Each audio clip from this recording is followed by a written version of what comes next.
Okay, you sickos who wanted to hear about serial killers, that's what we're going to start right now. So let's head on over. FYI, I did not purchase this mask myself.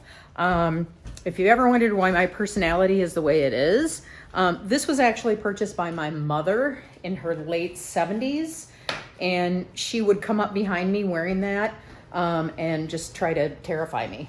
So you wonder where I get it. That's where it came from. Okay, so let me try to get a tripod working as usual. Boomer's having trouble. Okay. All right, here we go. So we're starting serial killers today. I will upload this PowerPoint as soon as I get the video uploading to the YouTube. So I want to talk a little bit just about why I'm doing this particular unit, because I mean, this is a course in forensic science, and the operative word there is science. So why are we going to take a look at these particular offenders? First of all, students find it interesting, okay, which is not surprising. It's always the most popular unit in my course. But the reason I'm talking about them is they present really specific challenges to law enforcement in terms of catching these offenders. And the thing that has really helped law enforcement is forensic science, and most notably DNA. Because one of the problems with these investigations is a lot of times there is no relationship between the offender and the victim. And so finding DNA at these different crimes, even if you don't know who the bad guy is yet, you know that all of the crimes are linked. That provides an investigative lead. And because of the motives of these types of offenders, they tend to leave their DNA behind. Obviously, it can be other types of forensic disciplines that link them as well, but DNA has become particularly helpful. Okay, so that's why I'm doing the unit.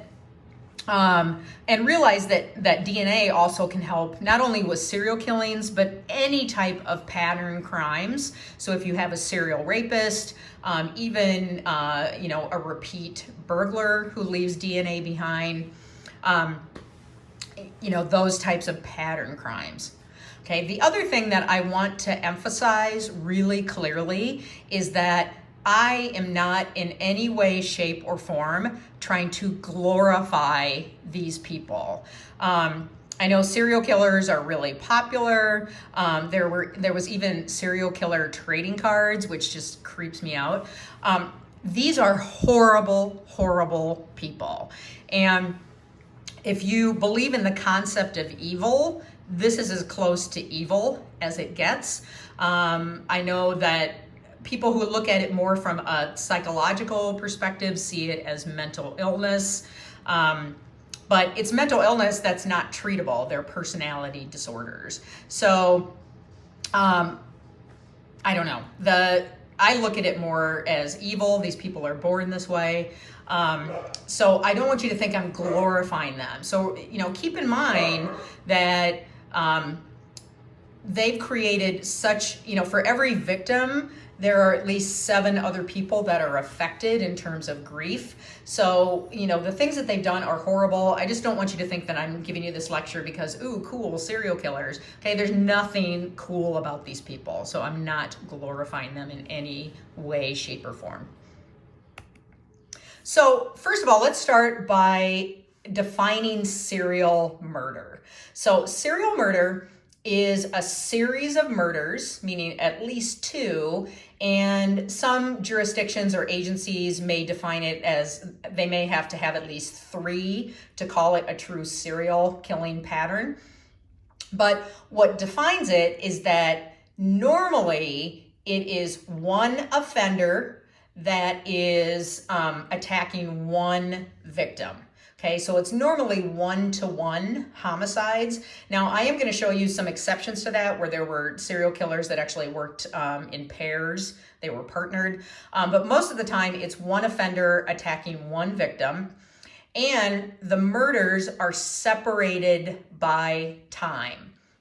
The other thing that is really important and what makes it very challenging for law enforcement is that there is no discernible motive.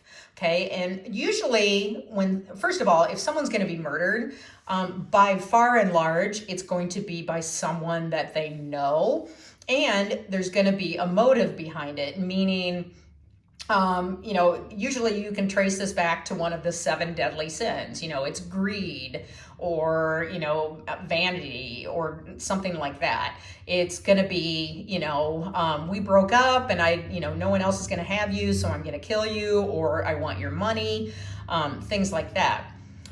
The problem with serial homicides is there's no discernible motive, meaning that there's nothing that the investigators are going to find that's going to link them to a probable motive. Now, there's a reason, there's a motive, but that motive usually exists in the mind of the offender, and it's not apparent to anyone else.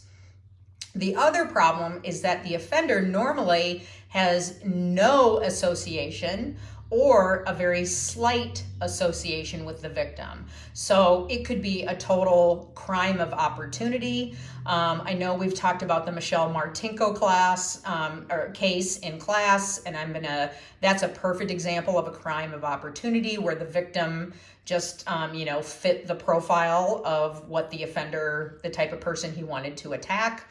Or perhaps the victim is being stalked by the offender and the victim has no idea. So one of the things that law enforcement does whenever there's a homicide is they're going to do a victimology, which means that they're going to go and look at, talk to friends and family members of the victim. They're going to look through their phone records. They're going to look through their social media. None of that is going to show up when it is a true serial offender, because they don't have a relationship. There's no known association. So serial murders are usually linked by a certain victim type or certain behavioral aspects in the offender, which we'll get to those. And once again, there's no discernible motive, okay? It's not, I want your money, or I'm jealous because you broke up with me, or what we call victim precipitation, meaning that the victim, usually unknowingly, did something to anger the offender. Hate crimes fit into that category. So someone hates Jewish people and there happens to be a Jewish person and they kill them because they're Jewish. Or I hate gay people, so I'm going to murder, a gay person or a transgender person.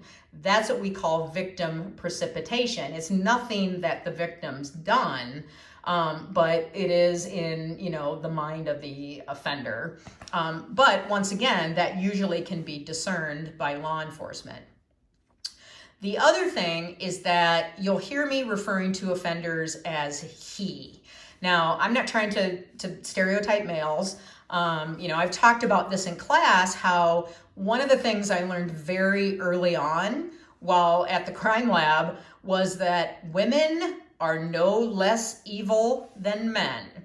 Okay? However, when we are talking about serial homicide, by far and large, the majority of the offenders are men. In fact, usually, Eileen Wuornos, we'll talk about her. Obviously, she was a female serial killer. But normally women, when they commit serial murder, it's usually either they're harming their own children, or they are, kind of a black widow where they're with multiple husbands to get financial gain and they, poison them or whatever. What we're talking about here are sexually motivated crimes, where there's an element of the offender wants to exert complete power over another human being.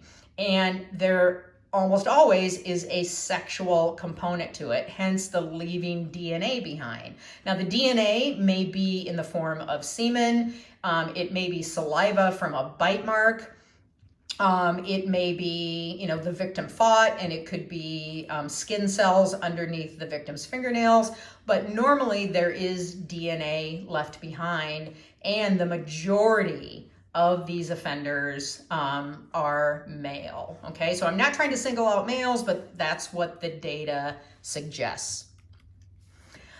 So serial murder is different from mass murder. So mass murder is the killing of many people at one time. So the first example of mass murder in the United States was a former, believe he was Army sniper named Charles Whitman, who went to the top of the clock tower on the University of Texas at Austin campus and began shooting people. So he killed 17, injured 31 people. He had also murdered his wife and mother immediately prior to the sniper shootings.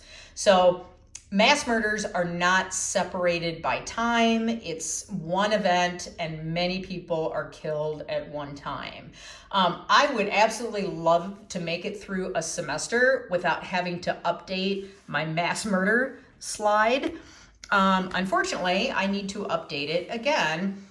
But here are some examples of mass murder. So, the Las Vegas shooting that took place at the Country Music Festival, Boston Marathon bombings, 9/11, Virginia Tech, all of these. And yeah, unfortunately, it happens a lot. But mass murder is different from serial killers. And usually mass murder it seems to be dictated a lot of times by extremist ideology, or it can be, I'm just mad at the world, I'm mad at my employer, those types of things. So there is typically a motive, but the key is they're not one-on-one homicides and they're not separated by time. In between that, we have something known as spree killings. So spree killings are the killing of 2 or more victims in a short time in multiple locations. So one of the best examples is, if you've ever seen Natural Born Killers, that was the story of Charles Starkweather, who is shown right here with his girlfriend.